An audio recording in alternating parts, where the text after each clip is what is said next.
This series is about Nicholas Flamel and his wife Perenelle, two immortal humans living in San Francisco, and we have Sophie and Josh, two all-American teens who discover that Nicholas and Perenelle are really not all that they seem, and this introduces them to an extraordinary world filled with mythological characters and immortal human beings.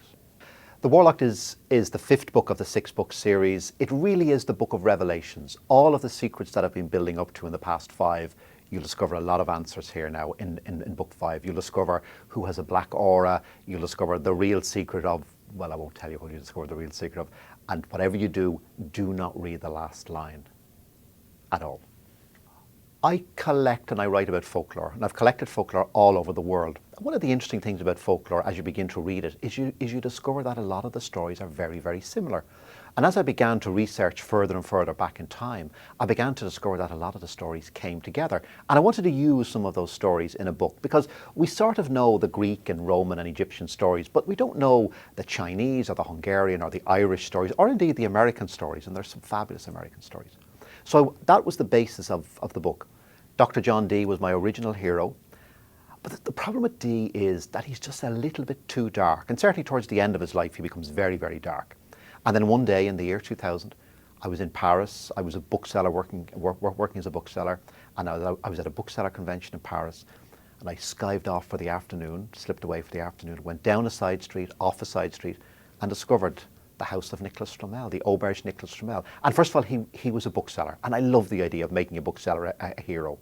And I went into this little restaurant, which is now the oldest house in Paris, and I had a cup of tea there, and I'm looking around, and I realized, from the little I knew of Flamel, is that here was the hero of my book. Here is a bookseller who bought a book which he couldn't translate, written in an incomprehensible language. He spends 20 years traveling across Europe, and when he returns to Paris, he is phenomenally wealthy, and he's apparently immortal. But the real story about Flamel, of course, is when he dies, because when he dies, his grave is broken into and dug up by grave robbers looking for his great wealth, and his grave is empty. And then they broke into Perenelle's grave, and it too is empty. And that's when the real legend of Nicholas Flamel actually begins. And all of that is true. And he was a very, very famous character. There's a street named after him in Paris, the Rue Flamel, and just around the corner in the 4th arrondissement is the Rue Perenelle. That's how important they were.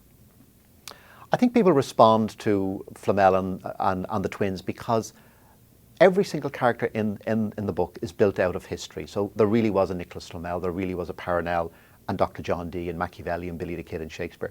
So the readers know that they can go online and go to their bookstores and go to their libraries and research the characters. And I've been very, very true to the historical characters. So there's a whole backstory behind the characters that I don't actually have to write. And people love that. It's set very much in the here and now. It's set in San Francisco, it's set on the Golden Gate Bridge and Alcatraz, it's set in Paris and London. So these are really recognizable places. And you can go online and you can look at the streets that I'm actually using and you can follow the directions. So it gives it a grounding in reality that I think people just love. All of the most popular characters in the Flamel series are actually women. I get more mail about Scathach and Joan of Arc and lately Virginia Dare than any of the male characters.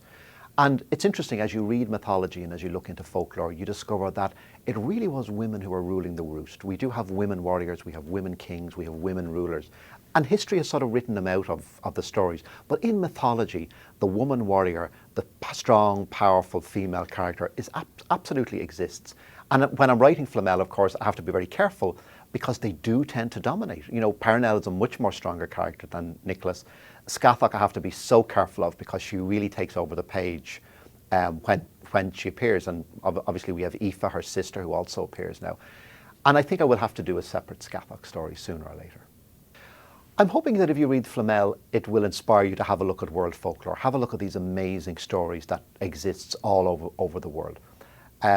Maybe to have a look at people a little bit differently, to realize that there really is a magic in this world and to realize that we do live in a magical age. Someone says it in one of the Flamel books, you know, that we are carrying in our back pockets 20,000 albums.